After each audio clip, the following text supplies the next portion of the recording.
ప్రధాని నరేంద్ర మోదీ గారు సోమనాథ్ ఆలయంలో పూజలు చేయడం కూడా జరిగింది. సో ఆ సంబంధించిన పిక్ కనపడతా ఉంటే, సో మొన్న ఇక్కడే తెలంగాణకు వచ్చి తెలంగాణలోనే ఒక కొన్ని వ్యాఖ్యలు చేయడం జరిగింది. దాంట్లో ముఖ్యంగా బంగారం సంబంధించినటువంటి విషయంలో బంగారం ఇప్పుడు అసలే కొనొద్దు అని చెప్పేసి మోదీ గారు మాట్లాడడం జరిగింది. బంగారం ఎందుకు కొనొద్దు ఇప్పుడు అంటే దానికి సంబంధించినటువంటి కొన్ని అంశాలు కనబడతా ఉంటే, అలాగే పెట్రోల్ అండ్ వంట గ్యాస్కి సంబంధించినటువంటి రేట్ల విషయం కూడా మాట్లాడేటువంటి ప్రయత్నం చేద్దాం. అంతేకాకుండా మళ్ళీ వర్క్ ఫ్రమ్ హోమ్ దిశగా ఐటీ అడుగులు వేయబోతా ఉన్నదట.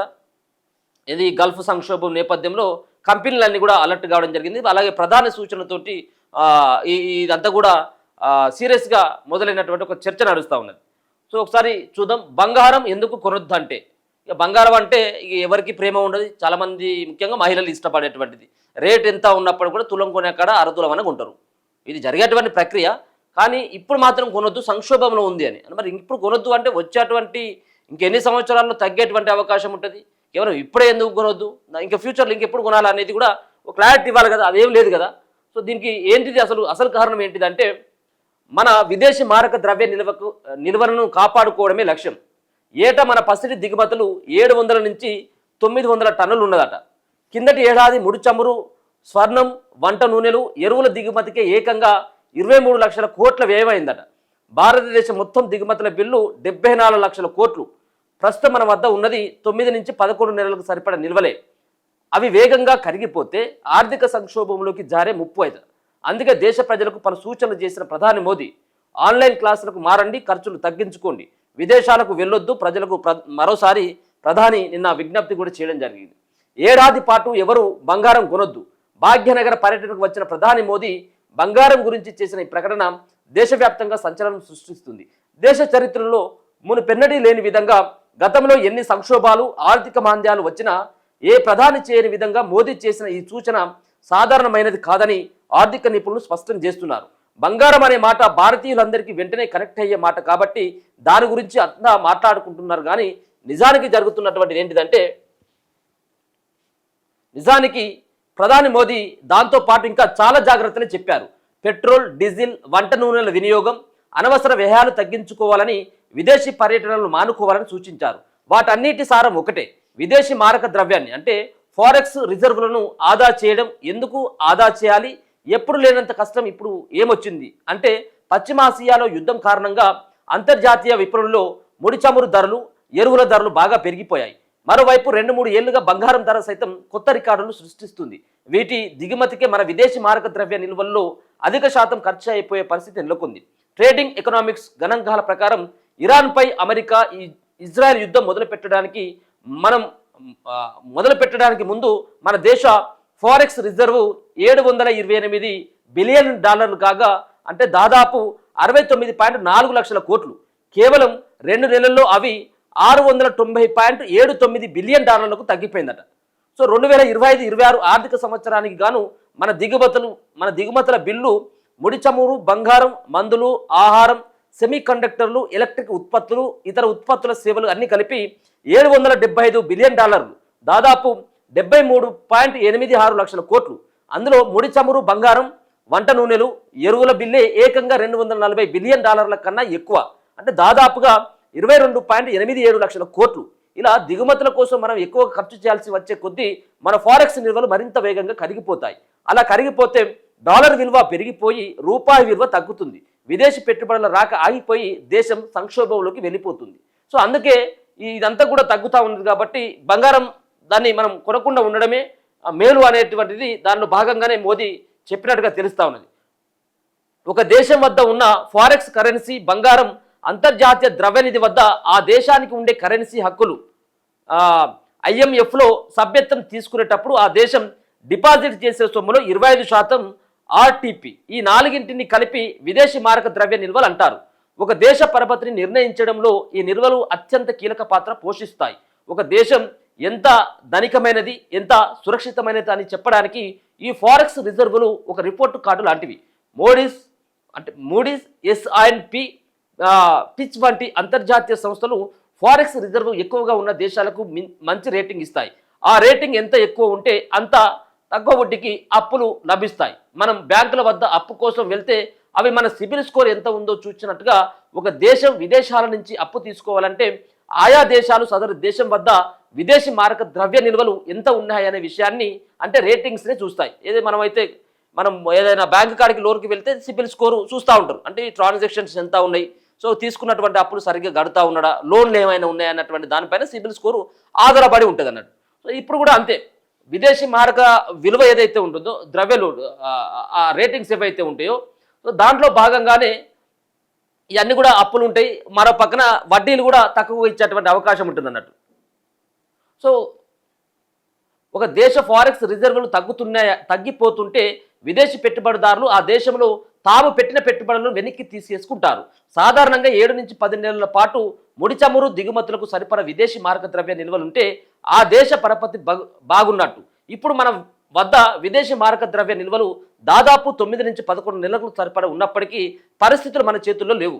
పశ్చిమాసియాల యుద్ధం ఇప్పట్లో ముగిసేలా కనిపించట్లేదు. ముడి చమురు ధరలు భారంతో పాటు ఎరువుల ధరలు కూడా భారీగా పెరిగిపోయే ప్రమాదం కనపడుతుంది. అంటే వాటి దిగుమతుల కోసం చేయాల్సిన ఖర్చు మరింత పెరిగిపోయి మన ఫారెక్స్ నిల్వలు అనుకున్న దానికంటే వేగంగా కరిగిపోయే ముప్పున్నది.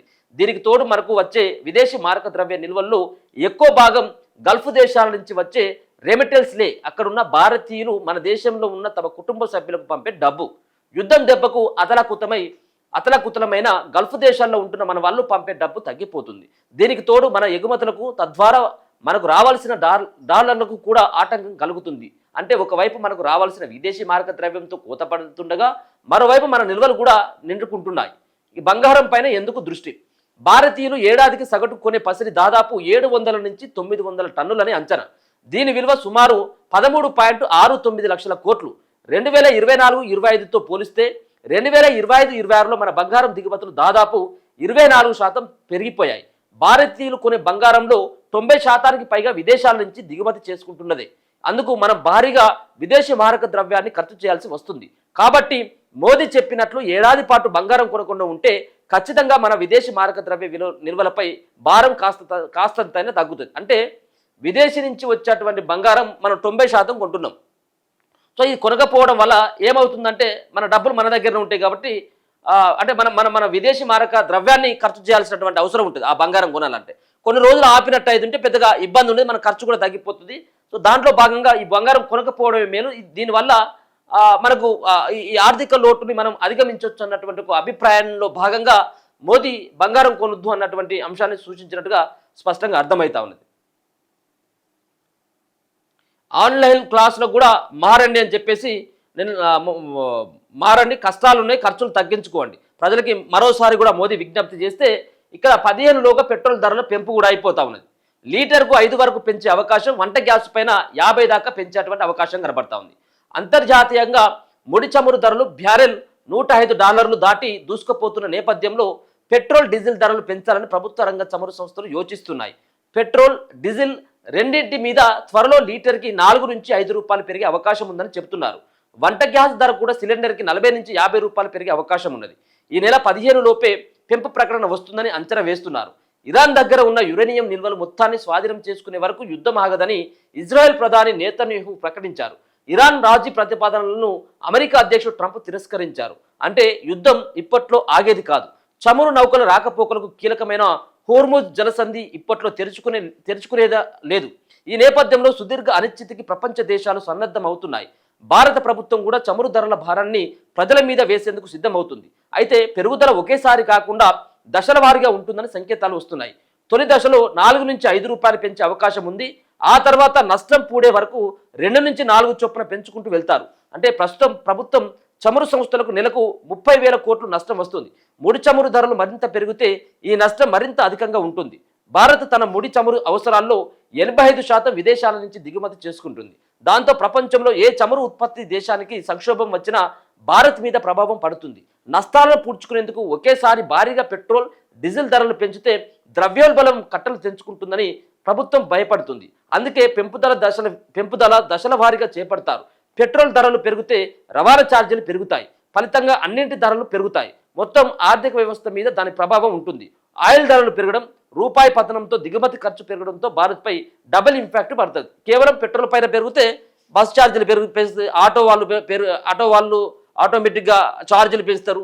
గ్యాస్ ధర పెరిగినట్టయితే ఉంటే మనం తినేటువంటి ఫుడ్కు మనం వీటన్నిటిపైన కూడా అధికంగా రేట్లు పెంచేటువంటి అవకాశం కనబడుతుంది. చాలా వాటి మీద ప్రభావం పడేటువంటి అవకాశం ఉంటుంది. ఇప్పుడు అంతా కూడా 40 నుంచి 50 రూపాయలు.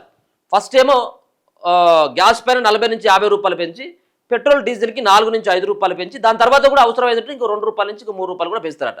అంటే ఓవరాల్గా 7-8 రూపాయలు ఒక పెట్రోల్ ఒక లీటర్ పైన పెరిగేటువంటి అవకాశం కనబడతా ఉన్నది. ఎందుకంటే ఇప్పటికే సో అన్ని దేశాలలో ఒక పక్కన ఇజ్రాయెల్ అండ్ అమెరికా యుద్ధం ఇరాన్ యుద్ధం ఏదైతే ఉందో ఈ యుద్ధంలో భాగంగా చాలా దేశాల్లో అసలు ఇంధనం కూడా దొరకలేదు. ఇక్కడ కొంత అటువంటి ఇబ్బంది ఏం లేదు, 1-2 రోజులు అట్లా కనబడ్డది తప్పించి సో కొంత ఇబ్బంది ఏమైతే లేదు, చాలా వరకు దొరికింది. సరే ఇప్పుడైతే మాత్రం ఇంకా సంక్షోభం ఏర్పడుతున్నటువంటి సందర్భంలో ఇక అక్కడ యుద్ధం ఆగేటువంటి పరిస్థితి లేనటువంటి నేపథ్యంలో ఇక్కడ రేట్లను పెంచాలన్నటువంటి ప్రయత్నం కేంద్రం చేస్తూ ఉన్నది. ఈ కేంద్రం చేస్తూ ఉన్నదంటే మనకు ఆటోమేటిక్గా అర్థం కావాలి. ఒకవేళ కనుక మళ్ళీ ఎన్నికలు ఇంకొక నెల 15 రోజులలో ఎలక్షన్స్ జరగబోతా ఉన్నాయి ఆయా రాష్ట్రాల్లో అంటే ఇక ఇప్పుడు ఇటువంటి వార్త వచ్చేది కాదు. రెండోది ఏంటంటే ఇది పెంచేటువంటి వ్యవహారం కూడా ఉండకపోయేది.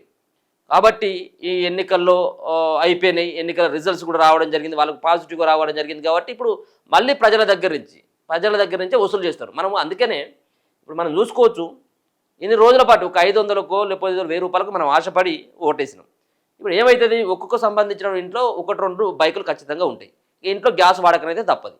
ఇప్పుడు ఏమవుతారు, ఇది మన అరచేతిలో పెట్టినట్టే పెట్టి ఇప్పుడు మోసేది నాకు ఇస్తారన్నట్టు. ఇదంతే తేడా. మనం ఏదో 1000 రూపాయలకు 2000 వస్తూ ఉన్నాయి కదా, వాళ్ళు ఉచితంగా ఇస్తూ ఉన్నారు కదా, పెన్షన్ ఉచితంగా ఇస్తూ ఉన్నారు కదా, లేకపోతే ఉంటే సబ్సిడీలు ఉచితంగా ఏది ఉండదు. మళ్ళీ వసూలు చేసేది మన జుట్టు పట్టుకొని వసూలు చేసేది, 1-2 వసూలు చేస్తారు. ఇదే కదా. లేకపోతే వాళ్ళు ఏదో మోదీ ఇస్తూ ఉన్నాడంటే వాళ్ళ ఇంట్లోకెళ్ళి కాదు, ఇక్కడ ఉన్నటువంటి రేవంత్ రెడ్డి ఇచ్చేది ఇంట్లోకెళ్ళి ఏం కాదు. ప్రజల సొమ్ముతోటి ప్రజలు కట్టేటువంటి పన్నులతోటి అంత వ్యవహారం అంతా కూడా నడిచేది. సో అక్కడ ఏదైతే ఖర్చు పెట్టిండో ఇప్పుడు మళ్ళీ ఇక్కడ నుంచి వసూలు చేసుకోవాలి.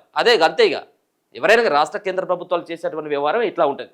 సో మొత్తానికైతే ఇక రెడీగా ఉండుర్రి. 4 నుంచి 5 రూపాయలు పెట్రోల్కి గ్యాస్ పైన కూడా పెరిగేటువంటి అవకాశం కనబడతా ఉంది. బంగారం మాత్రం ఇప్పుడు ముట్టుకునేటువంటి పరిస్థితుల్లో లేరు. బంగారం ఇప్పుడు ముట్టుకోకండి. ఇప్పుడు ఎంత ఉన్నది, దర్దాపుగా 1,45,000 నుంచి 1,50,000 రూపాయలు ఉన్నది ఒక తులం బంగారానికి.